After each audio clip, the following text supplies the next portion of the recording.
Samantala, tanggap na muna tayo ng report. Personal na buhay at ari-arian ni SPO3 Ricky Santa Isabel ipabubusisi ng PNP. Ibabalitain sa atin na RH28 Raymond Dadpa. Magkaroon ng pagbabago sa seguridad sa loob ng Campo Crame. Ito ay kasunod ng konfirmasyon na sa loob nito pinatay ang Koreanong negosyante na si Ji Ek-ju na biktima ng mga pulis. Ayon kay Police Senior Superintendent Junardo Carlos ng PNP Public Information Office, kanilang rerepasuhin ang nakalatag na security procedure na ipinatutupad sa kampo. Sinabi ni Carlos na dito nila tukuyin kung ano mga dapat na baguhin upang hindi na maulit ang naturang insidente. Kasama sa kanilang pwedeng maaring pagbabago ay ang updating sa CCTV system sa loob ng Campo Crame upang mapatagal ang preservation ng hard drive ng kopya ng CCTV footage dahil sa ngayon ay umaabot lamang sa 30 araw ang na pwedeng ma-preserve ang mga kopya ng CCTV at yung nangyaring insidente kay Joe ay noon pang buwan ng Oktubre. Batay sa mga dokumentong nakalap ng GMA News na bahagi na ng mga ebidensya sa korte, planado di mano ang ginawang pagdukot sa Koreanong si Ji Ik-ju. Ang isa sa masasakyang ginamit na mga suspect nakapangalan daw sa asawa ni SPO3 Ricky Santa Isabel na itinanggi naman ni Mrs. Santa Isabel. May report si Chino Gaston. Sa record ng mga gwardya, may 8 beses nagpabalik-balik ang itim na Hilux na may plakang AAX 4655 sa Friendship Plaza Subdivision sa Angeles City, Pampanga mula Setyembre hanggang sa huling pasok nito noong October 18 sa naturang subdivision gamit ang ID ng isang Reyes Rudolph Go. Base sa investigasyon ng pulisya, sa LTO records nakapangalan ng Hilux kay Jinky Santa Isabel, asawa ni SPO3 Ricky Santa Isabel na pangunahing suspect sa kidnapping. Ang sasakyang ito ay nakitang kasama raw ng itim na Ford Explorer ng Koreano ng kidnapping noong October 18. Hindi bababa sa 2 taga-Friendship Plaza Subdivision ang nagbigay ng salaysay sa pulis. Nakita raw nila ng sapilitang pinapasok sa sarili niyang sasakyan si G nang may 4 hanggang 5 kalalakihan, bandang 1:00 hanggang 2:00 ng hapon. Isa rito, nakilala si Santa Isabel ng pakitaan ng litrato ng pulisya. Nakita rin daw nilang may isang itim na pick-up na dala ng mga kidnapper. Inamin ni Mrs. Santa Isabel sa pulisya na may Hilux nga silang sasakyan at AAX 4655 din ang plate number. Pero giit niya, hindi nila sasakyan ang ginamit ng mga kidnapper. Posibleng kinopya lang daw ang kanilang license plate at inilagay sa ibang sasakyan. Itinanggi rin ni Jinky na kasamang asawa niya sa kidnapping. Yung husband ko, hindi naman niya kilala yung Koreano. Wala naman po kaming motive para patayin siya kasi hindi naman namin siya ka-business rival.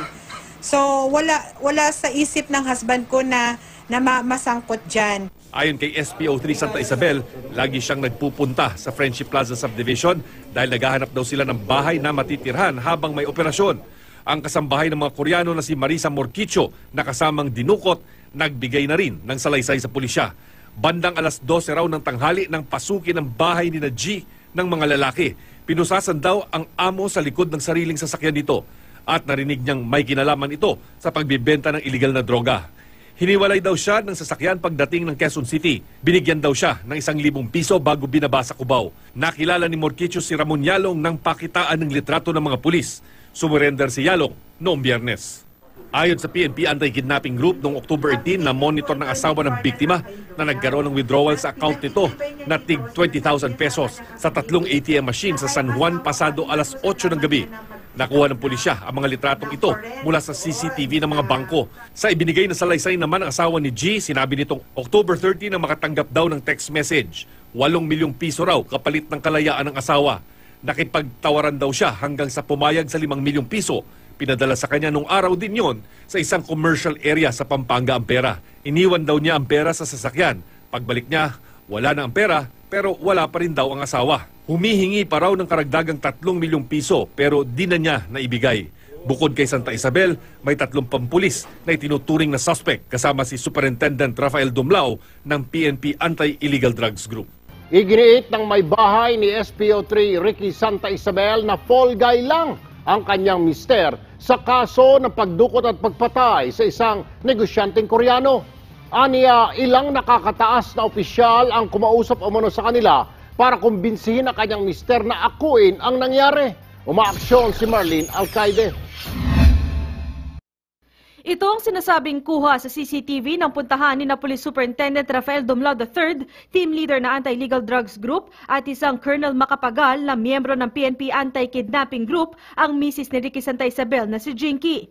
Nangyari raw ito sa kanilang bahay. Ang kanila umanong pakay, kumbinsihin na mag-asawa na gawing fall guy si Santa Isabel sa pagdukot at pagpatay sa Korean businessman na si Ji Ik-ju. Fall guy lang po ang ginawa nila sa asawa ko. Bakit kailangan nilang pumunta ng bahay ko ng madaling araw? Sa tingin ko talagang kinukumbinsi talaga nila si Ricky para mapagtakpan ang kanilang gawain. Nang hindi sila pumayag, tumawag pa nga raw ulit si Police Superintendent Rafael Dumlao na hepe ng kanyang mister sa AIDG. Bago rin daw ang pagbisita ni na Dumlao, Enero at 13, kinita rin sila nito kasama si Glenn Dumlao ng Anti-Kidnapping Group sa Campo Crame.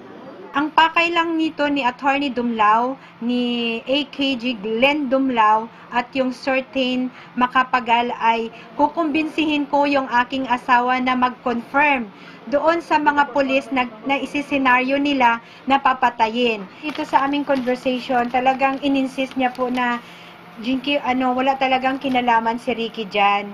Magsesenaryo lang kami, na legit yung operation. Ang mga pulis daw na ito ay tuturo ng grupo na nagplano ng pagdukot at pagpatay kay G at pinaka-supervisor lang umano si SPO3 Santa Isabel. Pero kahit malapit pa raw ang mag-asawa kay Dumlao, tumanggi raw sila sa plano. Sabi nila si Ricky ay parang overseer lang, lookout, pero may personal knowledge daw si Ricky. Ang sabi ko, hindi ko pwedeng ganun mangyari kasi kung may personal knowledge ang asawa ko sa krimen, therefore, maging accessory din po siya. Kaya hindi po kami pumayag. May recording daw siya na pag-uusap bilang ebidensya. Ang tanging ginawa lang daw ng kanyang asawa ay sundin ang utos ng kanyang hepe na dalhin sa punerarya ang bangkay ng Koreano. Siya lang po ang nagdala ng patay na Koreano doon sa isang punerarya. Tapos binigyan po siya ni Colonel Rafael Dumlao ng 30,000 pambayad doon sa cremation. Inutusan rin umano si Santa Isabel na iligpit ang kasambahay ng Koreano, pero hindi raw nito ginawa. Sabi ni Dumlao, ni Rafael Dumlao, Ricky, iligpit mo yung katulong kasi maging witness pa yan. So ang ginawa ng husband ko, inikot-ikot niya, binaba niya sa isang lugar dyan sa Balite Drive particular, bigyan kita ng 1,000, lumayas ka na, sasabihin ko na lang na patay ka na. Magtago ka na lang, wag ka na bumalik sa amo mo. Pag-amin ni Jinky, nangangamba siya para sa kanyang asawa at para sa kanilang pamilya. Actually, takot na takot kami at nangangamba kami sa buhay namin ngayon dahil hindi namin alam kung sino ba talaga ang kakampi namin at yung kalaban namin.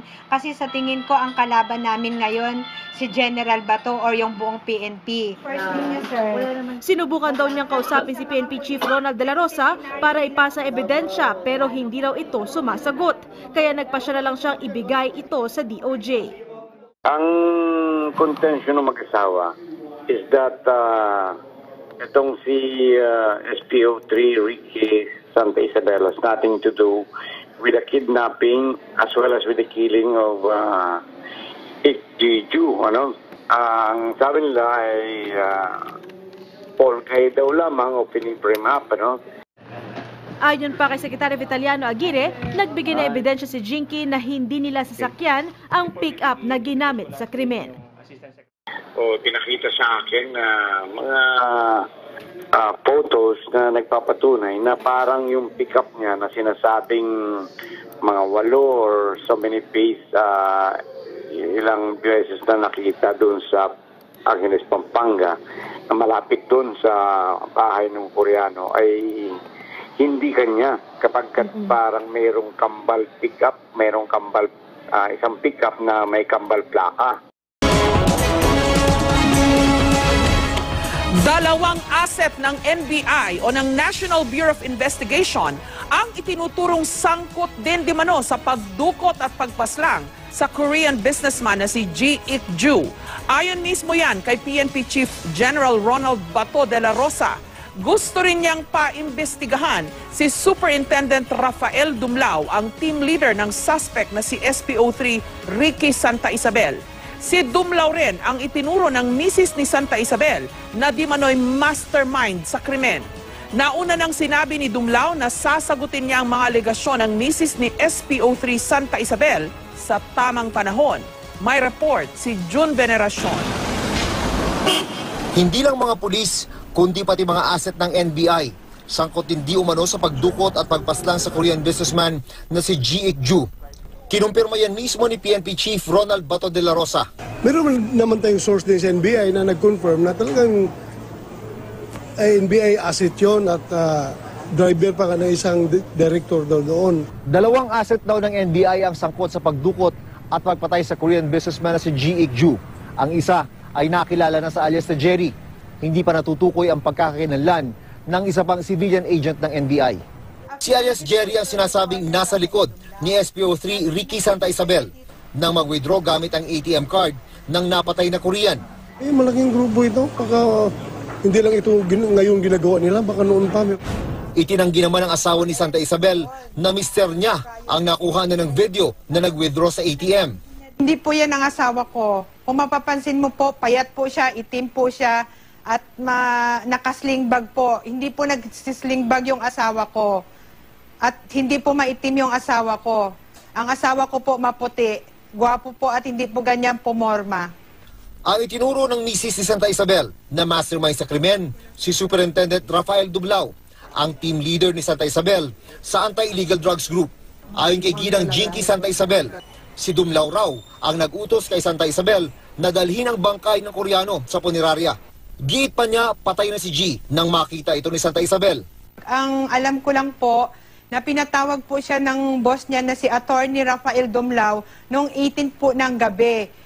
Papunta po ng opisina nila sa Krame. Mga bandang 8 at 9 ng gabi po yon. Pagdating po ng asawa ko, ma'am, nasa loob po si Attorney Dumlao ng sasakyan ng Ford. Nandun po siya sa loob at pagbukas daw po ng husband ko ng pinto, nakita niya na po si Dumlao na nagpapalo daw po ng 45 doon sa dibdib ng Koreano. Mismong si De La Rosa din na nagsabi na sangkot nga si Rafael Dumlao sa kidnapping at pagpatay kay G. Gusto raw niyang paimbestigahan ito ng mabuti at matumbok kung sino talaga ang leader ng grupo. Sinisika pa rin ng GMA News na makuha ang panig ni Superintendent Rafael Dumlao. Kanina, dinala sa Angeles Regional Trial Court si SPO3 Santa Isabel.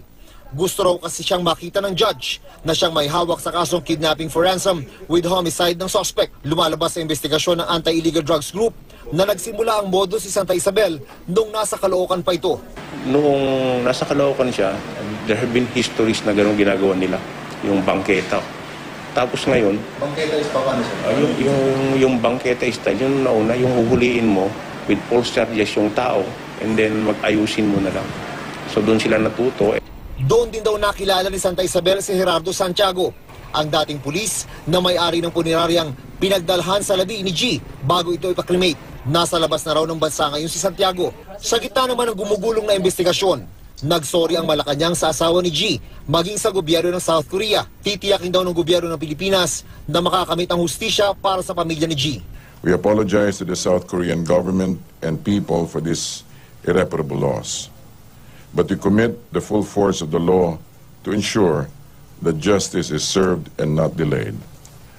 To the Korean people, please accept our sincerest and deepest regrets.